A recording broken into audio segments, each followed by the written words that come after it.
Now, let's talk about Hawkeye. Hawkeye is another hero that still got his own movie. I know y'all be like, wait, nerd, but black nerd Stradamus. Why? Hawkeye just a guy with a bow and arrow. Not true. Hawkeye can do a lot of trick shots. But not with a bow and arrow, but with anything he got in his hand, whether it be a Christmas ornament or marbles. Even a boomerang, the guy can't miss. He's a marksman. He can shoot a gun too. He just don't refuse to. He just prefer to use a bow and arrow because he's that damn good. There's a lot of interesting things you could do with Hawkeye. Storytelling wise, as a character, you could do so much with him that you can't do with other characters, and so many other characters and stuff you could do without anybody noticing. The only comic book fans would know, diehard comic book fans know him, because Hawkeye is a character nobody really paid attention to, or probably don't read up on a lot. You could do so much with him. Like, his villains are amazing, because you look at his villains on like CBR.com, you see he does got interesting villains that could help set up the Masters of Evil and the Serpent Society, just like I said in my last video with Natasha. All her villains. Now you go down to like number 15. Look, he got Oddball, who was a juggler theme member of the Knife Throwers. Oddball was a juggling theme member of the Death Throwers. I'm reading that wrong, but it was called the Death Throws. Like I said, Circus of Crime anybody.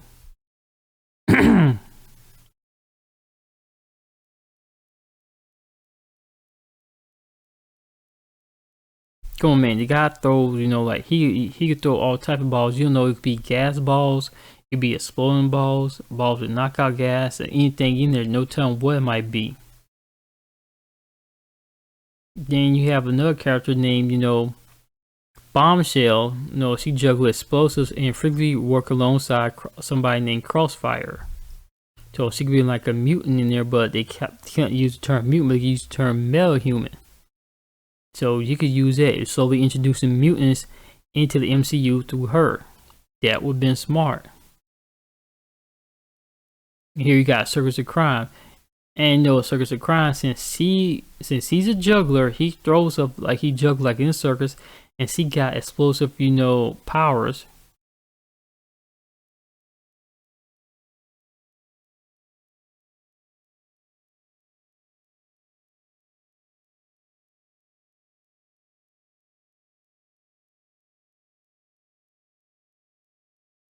And also say that she skills you, and she actually became, and it says right here she actually joined Oddball when she was hired by Crossfire to eliminate Hawkeye and Mockingbird.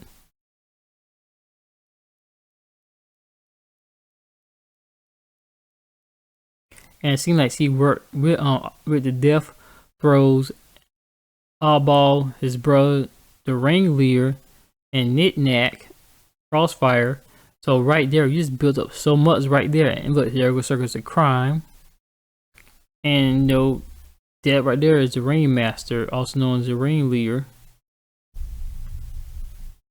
So you could slowly build them up. You could put like the first movie could be about, there's Mockingbird and Hawkeye fighting against Circus of Crime. Cause Hawkeye was raised in a circus. He joined the circus when he ran away from home with his brother. So look at you, just slowly build all that up. All this in all one movie. And you saw his skills. And you got like Giant Horton, who was a criminal that was transformed into some kind of griffin. The bestial griffin. So you bring in like Bulldog. You can have like AIM create this guy. That would have been really good. So wow, okay, this is what AIM can do. AIM creating some kind of mutant monsters.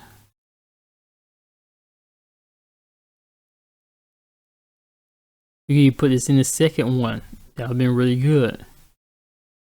Then you had Whirlwind. This guy, like I said in my previous video with Ant-Man, this guy was an Ant-Man villain also as well. He's a mutant, but you could put him down as a metahuman because they couldn't use the term mutant because Fox had that term at the time. They couldn't, and Marvel couldn't use the term mutant in any of their movies unless it had something to do with X-Men or the breach of like contract or something. So you use the term metahuman, and that brings in two of them already. This guy could be in the second one as well, the first or the second one. He could fit in any one. Probably with the Circus of Crime be better. Then you had a guy called, the Hangman. See, this is what I'm talking about. And he worked with a crew called the Night Shift and Lethal Legion.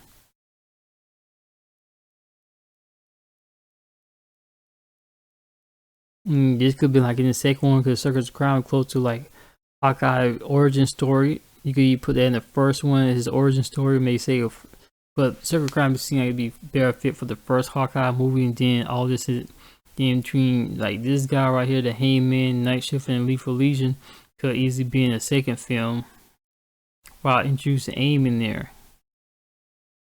Like I said, so much you do with the character. Swordsman, he was a villain before he became the Avenger. I think he was one of the guys that works in the circus with Hawkeye. Then right here, you can bring in the magical elements. Like, okay, like I said, the Griffin, Bestial Griffin could have been created by AIM or created by this guy, the Hood. The Hood is also a guy who had magical powers from the hood cloak that he wore.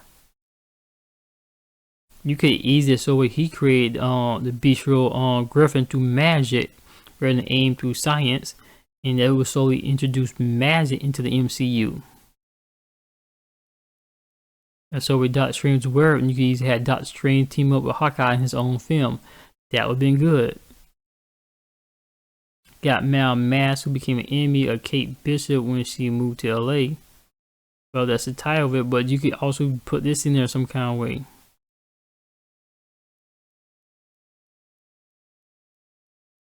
Mal Mask, I think, also was an Iron Man villain. Yeah, because some of these people, some of the Marvel comic characters both had the same villains or fought the same villains.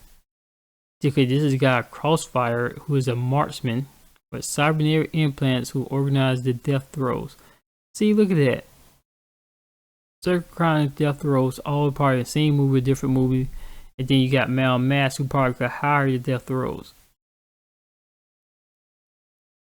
So, and you also can introduce Kate Bishop easily in there with Hawkeye. Maybe this could be in the third film, maybe the second. A third movie. Then you got the Clown, who was a traumatized and mercenary who was sent after Hawkeye. I mean, look at that. So you got this character there, and it was part of the Tracksuit Mafia, who wasn't in the Hawkeye show, which also been dubbed the Kate Bishop show. See, cause Hawkeye got interesting villains. Is how you gonna introduce them. You got Circus of Crime could be in the first one, Tracksuit Mafia, Mal Mask, and the Clown all could be in the second one. So could the death throes. They all be in that together. Then you got his brother who became the second trick shot to challenge Hawkeye.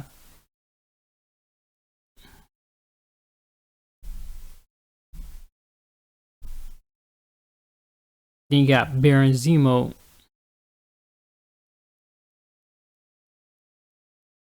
I mean, I don't know how great a villain he'd be for Hawkeyes, but it'd been really good to see him like just be there, like organize himself, like seeing who he could recruit for his Masters of Evil. I mean, you had him and Mal Mask working together, like third film to tie everything together. Then you got Taskmaster, who just showed that he probably trained the Tracksuit Mafia, or he took him on and trained him, making Barry Henchman, would have also been good for end credit scene. Or even just take the Clown underneath his wing and train the Clown Bear. Like he took and also Crossfire, like he just took certain people underneath his wing to make them better. Then you have Bullseye, who's his number one, who can throw knives and anything else. I mean, it's obviously that. See, look at all these villains. Hawkeye got interesting villains. Is just how you gonna put them on the big screen, how you gonna write them. Like I said, Circus of Crime would have been better fit for his origin story. And the second one could have been more like, probably with the Death Rows and Tracksuit Mafia and Mal Mass. That all could be in the second one. Then I can bury third and probably have a little small cameo with Baron Zemo, but not too much as he just dared to build the Masters of Evil. And yeah, Princess Python was part of thinks he joined Serpent Society, so she part of Circus of Crimes. All in the first one, you just set up the Serpent Society through there. Then, like, in part 2, Hawkeye movie, so Baron Zemo there recruiting people for the Masters of Evil, so you just set up 2 teams right there for the Avengers to fight later on. Then, like, part 3, he fighting the Hood, and the Hood had the Bistro Griffin there. And you bring back from current villains from the first 2 Hawkeye films if you don't kill them off. And so build the Master of Evils up through there, that in the Serpent Society. See how that works?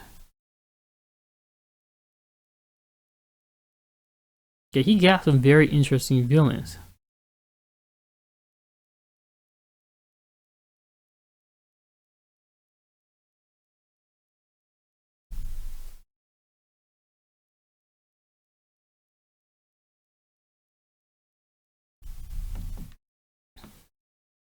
Like I said, they should just build the guy up, man. Like,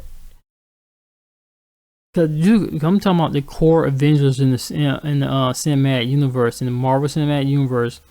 You have Iron Man, Thor, Captain America, Hulk, Hawkeye, Black Widow, and through their movies, you can solely put Easter eggs in and building up other villains. And thing about it was just us knowing, us is waiting to find out when the villains gonna appear and when this team gonna cause a threat. And you could easily roll where they've been causing threats and been in the background while us knowing about it, till we gonna see till Baron Zemo reveal his plans later on. That would have been smart writing right there. Every fans had to watch all movies to see what was going on in the kiss to see what was happening. That would have been very right, but Marvel didn't think of anything long plan. They started throwing stuff at the wall after the Avengers became a hit. They started throwing stuff at the wall, didn't really give a shit because they started just making random movies with no plot. Phase 3 had something tied together, and after a while they say, hey, let's stop tying stuff together, just make whatever. And that's why we got this big old blob, this gray shaped blob of phases coming out now.